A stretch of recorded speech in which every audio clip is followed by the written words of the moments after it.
بسم اللہ الرحمن الرحیم۔ السلام علیکم۔ درباری ٹی وی یوٹیوب چینل پر آپ سب کو خوش آمدید کہتے ہیں۔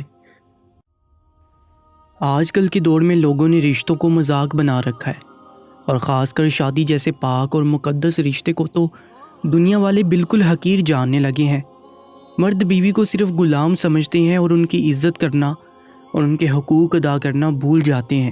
میرا تعلق ایک اخبار سے ہے، اور خواتین کے عالمی دن پر مجھے ایک لڑکی سے انٹرویو کا موقع ملا، اور اس کی زندگی اور حالات کے بارے میں جان کر میری رونگٹے کھڑے ہو گئے۔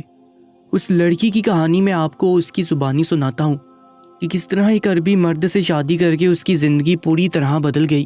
میرا نام شہناز ہے اور میری عمر اس وقت 20 سال کے قریب ہے۔ یہ آج سے کوئی 2 سال پہلے کی بات ہے۔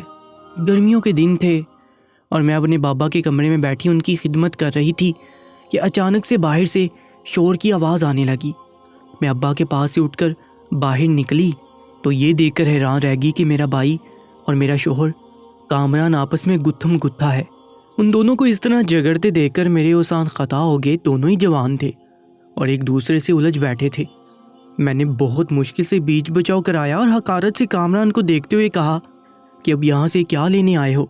کامران کہنے لگا، شہناز ایک دفعہ میری بات سن لے۔ میں نے غصے میں کامران سے کہا کہ اب میرا نام اپنی گندی زبان سے نہ لینا۔ کہنے اور سننے کے لیے کچھ بچا ہی کہاں ہے؟ تم نے مجھے طلاق دے کر میری زندگی پر ایسا داغ لگا دیا کہ میں ساری زندگی چاہ کر بھی اس داغ کو مٹا نہیں سکوں گی۔ میری اور کامران کی طلاق کو 6 مہینے ہونے والے تھے اور میرے دل میں اس کے لیے کوئی نرمی نہیں تھی۔ میرا بھائی بھی شاید اسے دیکھ کر بھڑک اٹھا تھا اور اسی لیے جھگڑا کرنے لگا تھا۔ کامران سر جھکائے کہنے لگا کہ اسے اپنی غلطی کا احساس ہے اور وہ اپنی اس غلطی کو سدھارنا چاہتا ہے۔ کامران کی بات سن کر میں نے حیرانی سے اس کی طرف دیکھا۔ وہ طلاق کو غلطی کہہ رہا تھا، اور طلاق جیسی غلطی کو کیسے سدھارا جا سکتا ہے؟ میں نے کامران سے کہا کہ اب ہمارے درمیان کوئی رشتہ نہیں جڑ سکتا، بہتر یہ ہے کہ تم یہاں سے چلے جاؤ۔ مجھے تمہاری بات سننے میں بالکل بھی دلچسپی نہیں ہے۔ کامران مجھے طلاق دے کر بہت زیادہ پچھتا رہا تھا اور اسی لیے ہر تھوڑے دن بعد ہمارے گھر آنے لگا تھا۔ کامران کا یوں بار بار گھر آنا بھی میرے لیے ایک مسئلہ بن گیا تھا۔ گلی محلے والے طرح طرح کی باتیں بنا رہے تھے۔ میں ایک عورت تھی، اس لیے دنیا والوں کی نظر میں قصوروار بھی میں ہی تھی۔ میری شادی اتنے بڑے گھر میں ہوئی تھی اور میں پھر بھی نبھا نہیں سکی تھی۔ میں نے ایک دفعہ پھر کامران کی بات سنے بنا ہی اسے گھر سے نکال دیا، لیکن اس کے جانے کے بعد میری بھابھی غصے میں سارا دن پٹکنے لگی۔ بھابھی کے اس انداز پر میرا دل بہت زیادہ دکھی ہو گیا تھا۔ میں جانتی تھی کہ یہ اٹھ پٹک میری وجہ سے ہو رہی ہے، کیونکہ بھابھی مجھے مزید اس گھر میں برداشت نہیں کر سکتی تھی۔ 15 دن پہلے بھی جب کامران آیا تھا تو اس کے جانے کے بعد بھابھی نے مجھے یہی سمجھایا تھا کہ مجھے اس کی بات مان کر اس مسئلے کا حل نکال لینا چاہیے، لیکن نہ ہی میرا دل کامران کے ساتھ نبھانے کے لیے راضی تھا اور نہ ہی طلاق جیسی بات کا کوئی حل نکل سکتا تھا۔ وہ ایک عربی مرد تھا، اس کی سوچ، طور طریقے اور انداز الگ تھا۔ اس کے نزدیک طلاق کوئی بڑی بات نہیں تھی، لیکن میرے نزدیک طلاق کے بعد ایک عورت کی زندگی میں شاید کچھ بچتا ہی نہیں ہے۔ میں دکھی سے انداز میں اپنے ابا کے کمرے میں واپس گئی تو ابا میرے چہرے کو دیکھ کر میرے دل کا حال جان گئے۔ ان کی آنکھوں میں آنسو آ گئے۔ کہنے لگے، شہناز مجھ سے غلطی ہو گئی تھی جو میں نے تجھے کم عمری میں رخصت کر دیا تھا۔ شاید میں تیرے حق میں بہتر فیصلہ نہ کر سکا، لیکن اب مجھے تیرے نصیب سے ڈر لگتا ہے۔ میں موت کی دہلیز پر کھڑا ہوں اور صاف دیکھ رہا ہوں کہ میرے مرنے کے بعد کوئی تجھے پوچھنے والا نہیں ہے۔ بہتر یہ ہے کہ تو اپنے مستقبل کے حوالے سے خود ہی کوئی اچھا فیصلہ کر لے۔ میں نے ایک نظر اپنے بیمار اور لاغر باپ پر ڈالی، افسوس سے کہا کہ ابا، ہم جیسے غریبوں کے گھر کوئی ایک دفعہ بھی رشتہ لے آئے تو بڑی بات ہوتی ہے۔ اب تو تیری بیٹی غریب ہونے کے ساتھ ساتھ طلاق یافتہ بھی ہے۔ اب تو ہی بتا کون اس دہلیز پر میرے لیے آئے گا؟ میری بات سن کر ابا کھانستے ہوئے کہنے لگے، بیٹی، کامران تیرے لیے 3 سے 4 دفعہ تو آ گیا ہے، ایک دفعہ تو بھی اس کی بات سن لے، کیا پتا کوئی صورت نکل آئے اور وہ تیرے نصیب میں دوبارہ لکھا ہو۔ مجھے ابا سے اس بات کی توقع ہرگز نہیں تھی۔ ابا جانتے تھے کامران نے مجھے کس طرح اور کس وجہ سے طلاق دی تھی، اور ایسے میں دوبارہ کامران کے ساتھ زندگی گزارنے کا سوچ کر میری جان نکل رہی تھی۔ ابا نے اپنے کانپتے ہاتھوں سے میرا ہاتھ پکڑا۔ کہنے لگے، شہناز ایک دفعہ کامران کی بات تو سن لے، وہ تجھے کھو کر پچھتا رہا ہے۔ یقیناً اب وہ تیری قدر کرے گا۔ ابا کی حالت اور بھابھیوں کے رویے نے مجھے سوچنے کے لیے مجبور کر دیا تھا، اور پھر میں نے سوچ لیا تھا کہ اب کی دفعہ کامران آئے گا تو میں ایک بار ضرور اس کی بات سن لوں گی۔ کچھ فیصلے انسان کو مجبوری میں کرنے پڑتے ہیں، اور کامران کو دوبارہ اپنانے کے بارے میں سوچنا بھی ایسے ہی ایک مجبوری تھی۔ کامران بھی بڑا ہی ضدی تھا۔ 20 دن بھی نہ گزرے تھے اور ایک دفعہ پھر میرے گھر چلا آیا۔ اس دفعہ میں نے اسے واپس جانے کے لیے نہیں کہا تھا، بلکہ بیٹھک میں بٹھا دیا تھا اور اکیلے ہی اس کے سامنے بیٹھ گئی۔ میں سننا چاہتی تھی کہ وہ چاہتا کیا ہے، لیکن جو کچھ کامران نے کہا وہ سن کر تو میرے قدموں تلے زمین نکل گئی۔ کامران کہہ رہا تھا کہ وہ مجھ سے دوبارہ شادی کرنا چاہتا ہے، اور اس کی ایک ہی صورت ہے کہ مجھے حلالہ کرنا ہوگا۔ میں اتنی بھی ناسمجھ نہیں تھی کہ حلالے کا مطلب نہ سمجھ پاتی۔ میں نے غصے میں کامران سے کہا کہ تمہیں معلوم بھی ہے حلالہ کیا ہوتا ہے؟ میں کسی اور سے نکاح کر کے اس کی بیوی بن جاؤں گی، اور پھر جب وہ مجھے چھوڑے گا تو تمہارے پاس آ سکوں گی۔ تم نے کیا حلالہ کو مذاق سمجھ رکھا ہے، یا پھر ایک دفعہ میرا تماشا بنانا چاہتے ہو؟ کامران سر جھکائے کہنے لگا، میں جانتا ہوں حلالہ کیا ہوتا ہے، لیکن اپنی غلطی کو سدھارنے کے لیے میں یہ سزا بھی اٹھانے کو تیار ہوں، مگر تم پریشان نہ ہو، میرے پاس حلالہ کی ایک دوسری صورت ہے۔ میں تمہارا حلالہ ایک عربی گورے سے کرواؤں گا جس میں تمہیں بالکل بھی پریشانی نہیں ہوگی۔ اس کے بعد میرے شوہر کامران نے مجھے حلالے کا جو طریقہ بتایا وہ میرے لیے بالکل ہی انوکھا اور ناقابل یقین تھا۔ میں نے کامران سے کہا کہ میں نے تو آج تک ایسا کوئی حلالہ نہیں سنا ہے۔ کامران کہنے لگا، تم اس سب کی فکر چھوڑ دو، بس ایک دفعہ ہاں کہہ دو۔ تم جانتی ہو میں عربی ہوں، اور ہمارے یہاں ایسے ہی حلالہ ہو جاتا ہے۔ دراصل کامران کے والد ایک عربی تھے اور اماں پاکستانی۔ کامران نے اپنی زندگی کا بہت بڑا حصہ عرب میں ہی گزارا تھا، اس لیے اس کے طور طریقے اور انداز عربیوں جیسے ہی تھے، لیکن اس وقت کامران کی بات میرے سر پر سے گزر گئی تھی، لیکن پھر بھی میں نے اس سے کچھ وقت مانگ لیا تھا۔ غریبی ہمارے گھر کے در و دیوار سے ٹپک رہی تھی۔ ابا کے جانے کے بعد واقعی کوئی مجھے پوچھنے والا نہیں تھا، اس لیے میں کامران کی بات پر غور کرنا چاہتی تھی۔ کامران کے پاس بہت پیسہ تھا اور وہ مجھ سے محبت بھی کرتا تھا۔ کامران کے جانے کے تھوڑی دیر بعد ہی ابا کی حالت بہت زیادہ خراب ہو گئی، اور میں ابا کے ساتھ ساری رات ہاسپٹل میں رہی۔ میرے دونوں بڑے بھائیوں نے بس ایک چکر ہسپتال کا لگایا اور پھر پلٹ کر ہسپتال نہ آئے۔ ابا زندگی کی آخری سانسیں لے رہے تھے اور اس وقت بھی انہیں میری فکر ستا رہی تھی۔ ابا نے مجھ سے وعدہ لیا کہ میں کامران کی بات مان لوں اور واپس دوبارہ اسے شادی کر لوں۔ میں نے اپنے مرتے ہوئے باپ سے وعدہ کر لیا، اور صبح کے قریب میرے ابا ہمیشہ کے لیے مجھے چھوڑ گئے۔ ابا کے انتقال کو 2 دن بھی نہ گزرے تھے کہ میری بھابھیوں نے مجھے تانے دینا شروع کر دیے۔ اگر اب تک وہ مجھے برداشت کر رہی تھی تو وجہ میرا بھورا اور بیمار باپ تھا، جس کا صرف موجود ہونا بھی میرے لیے ایک ڈال تھا۔ جیسے ہی وہ ڈال ختم ہوئی تو بھابھی نے صاف صاف لفظوں میں کہہ دیا کہ میں مزید ان پر بوجھ نہیں بن سکتی۔ اگر میں نے کامران کے ساتھ دوبارہ شادی کرنے کا نہ سوچا تو بھابھی خود ہی میری شادی کسی سے بھی کروا کر مجھے رخصت کر دیں گے۔ میرے دونوں بھائی تو گونگے ہو چکے تھے اور ساتھ ہی اندھے بھی، اس لیے بنا سوچے سمجھے میں نے کامران کی بات سن لی اور اس کے ساتھ اپنا سامان لے کر گھر سے نکل گئی۔ کامران مجھے حلالہ کے لیے شہر سے باہر ایک فارم ہاؤس پر لے جانے لگے۔ میں ماضی کو سوچنے لگی۔ جب میری اور کامران کی شادی ہوئی تو میری عمر صرف 17 سال تھی۔ میں جوان خوبصورت تھی اور کامران نے اسی خوبصورتی کی وجہ سے مجھ سے شادی کی تھی۔ وہ عربی تھے اور خود بھی بہت خوبصورت تھے۔ شادی جیسے رشتے کو لے کر میرے دل میں بہت ہی خوبصورت سا احساس موجود تھا۔ جذبات کا ایک سمندر تھا اور خواہشات کی ایک کشتی، لیکن مجھے کیا معلوم تھا کہ میں اسی سمندر میں ڈوب جاؤں گی۔ مجھے تو لگا تھا کہ میری شادی ایک عربی سے ہو رہی ہے جس کے پاس پیسے کی کوئی کمی نہیں اور وہ مجھ سے محبت بھی کرتا ہے، اسی لیے میں ایک اچھی زندگی گزاروں گی۔ میری اماں نے رخصتی سے پہلے مجھے اچھی طرح سمجھایا کہ شوہر کیسا ہی کیوں نہ ہو، اس کی اطاعت اور خدمت مجھ پر فرض ہے۔ وہ کہنے لگی، بیٹا پلٹ کر دوبارہ کبھی اس دہلیز پر اپنے سسرال والوں کی شکایت کے ساتھ نہ آنا۔ اماں کی باتوں کو میں نے دوپٹے کے پلو سے باندھ دیا اور کامران کا ہاتھ پکڑ کر سسرال چلی آئی۔ میری شادی کے کچھ ہی دن بعد اماں اس دنیا سے رخصت ہو گئی تھی اور میں نے اماں کی باتوں کو پوری طرح اپنے ذہن میں بٹھا لیا تھا۔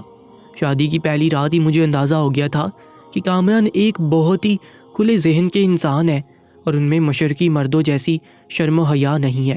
ان کا انداز بہت ہی بے باک تھا۔ وہ مجھ سے بھی ایسے ہی توقع کر رہے تھے کہ میں بھی ان کے ساتھ ایسے ہی پیش آؤں۔ کافی وقت سعودی عرب میں گزارنے کی وجہ سے انہیں یہاں کے رسم و رواج بھی معلوم نہیں تھے۔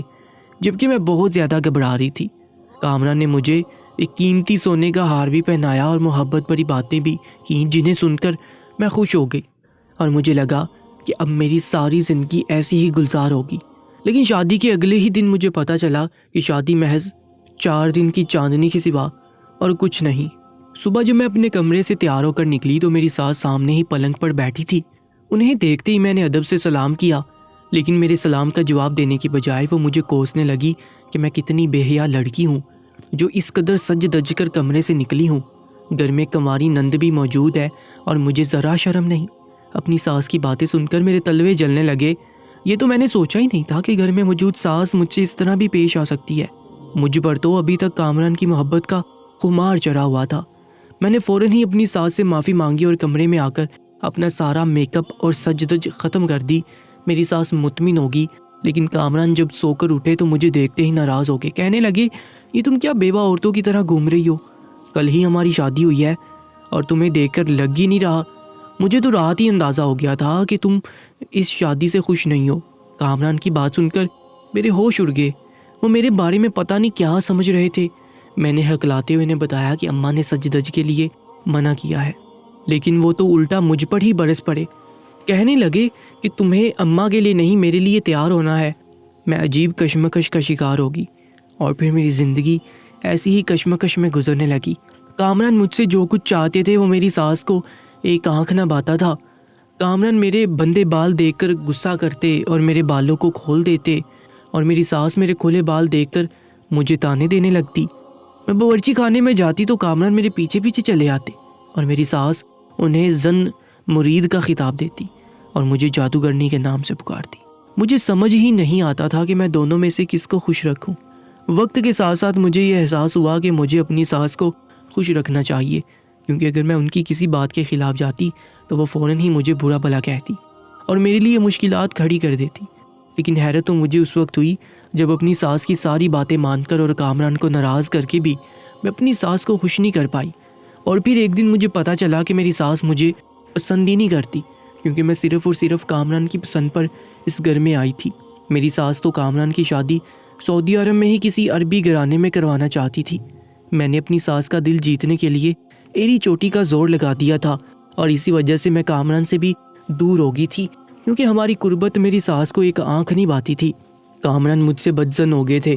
انہیں ہر وقت یہی محسوس ہوتا کہ یہ شادی میں نے زبردستی کی ہے اور میں ان سے محبت نہیں کرتی۔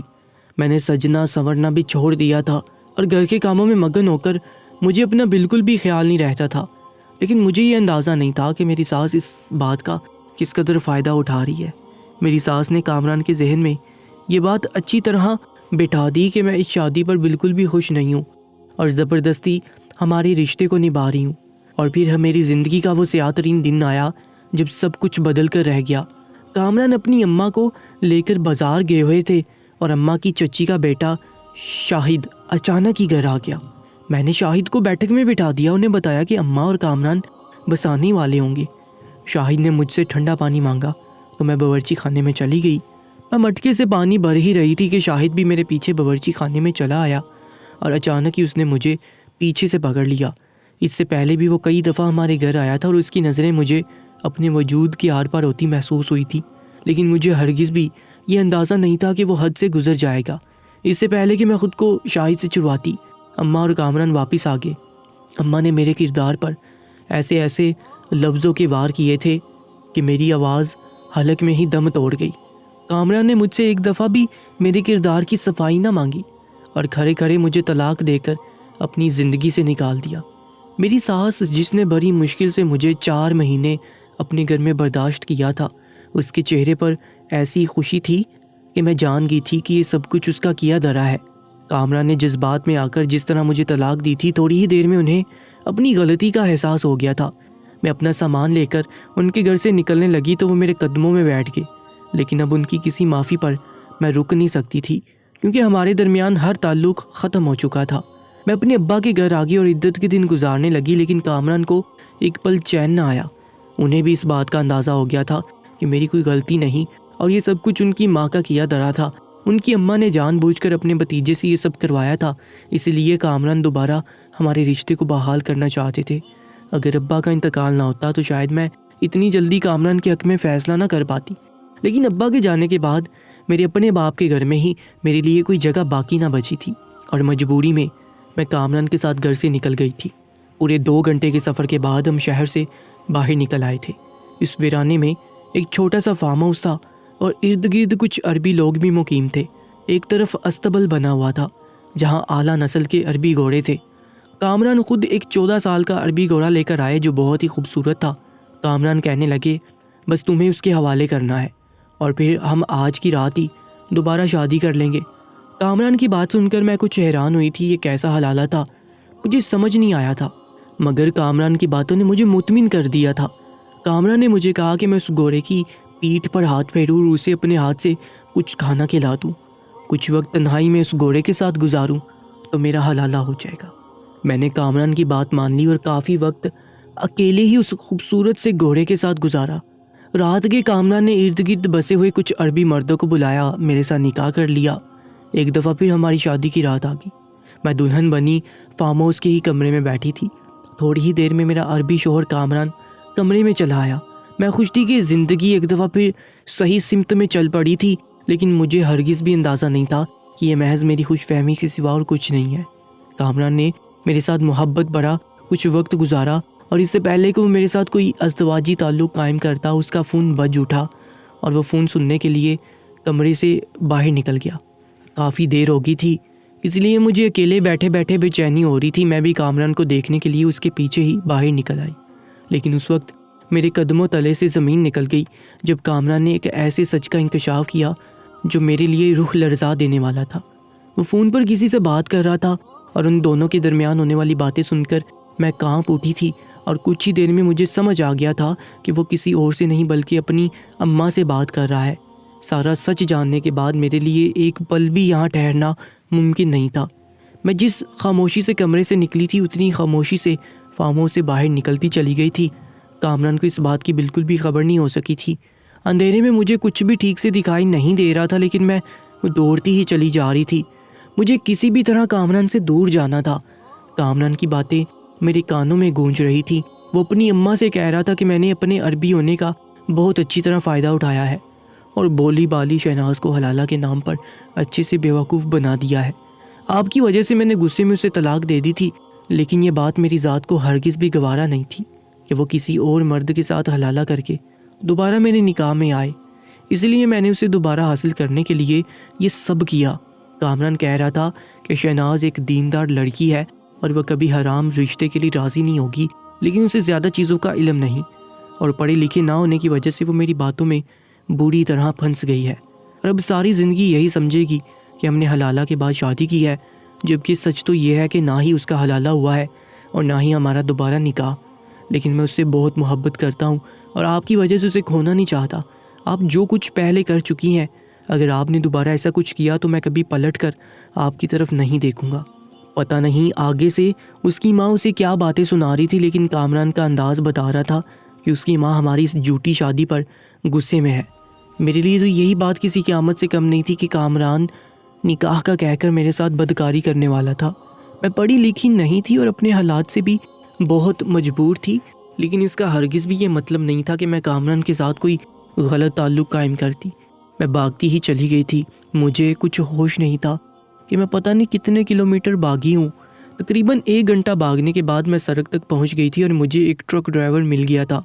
وہ ایک بزرگ ڈرائیور تھا جسے میری حالت پر رحم آ گیا تھا اور اس کی شکل دیکھ کر مجھے اس پر اعتبار ہو گیا تھا۔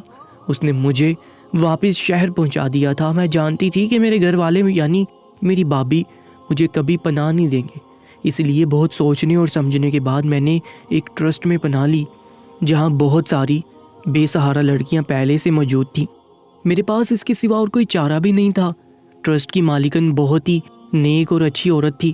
اس نے لڑکیوں کی سلائی کڑھائی کا انتظام بھی کر رکھا تھا اور وہ بہت سارے ہنر بھی سکھایا کرتی تھی۔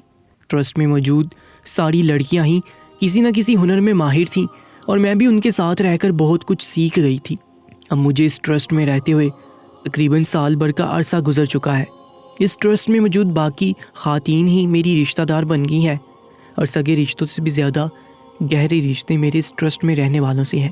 میں نے کامران سے اتنا بڑا دھوکہ اس لیے کھایا تھا کیونکہ مجھے اس بات کی ہرگز بھی توقع نہیں تھی کہ وہ کبھی مجھے اتنا بڑا دھوکہ دے سکتا ہے۔ انسان ہمیشہ بے خبری میں ہی مار کھاتا ہے، اور میں بھی کامران پر بھروسہ کر کے بے خبری میں ہی چوٹ کھانے والی تھی۔ آج کے دور میں حلالہ کے نام پر کئی طرح کے فراڈ کیے جانے لگے ہیں، اور کبھی کبھی تو جان بوجھ کر حلالہ کی نئی نئی شکلیں اختیار کی گئی ہیں تاکہ اپنی مرضی سے دین کو توڑ مروڑ کے استعمال کیا جا سکے۔ لیکن یہ سب گناہ کے سوا اور کچھ نہیں۔ اللہ تعالیٰ ہم سب کو دین سمجھنے کی اور اس پر چلنے کی توفیق عطا فرمائے۔ کمنٹ سیکشن میں آمین ضرور لکھیے گا، اور ایسی ہی سچی کہانیوں کے لیے ہمارے یوٹیوب چینل کو سبسکرائب کر لیجیے گا۔ اپنا بہت زیادہ خیال رکھا کریں۔ اللہ نگہبان۔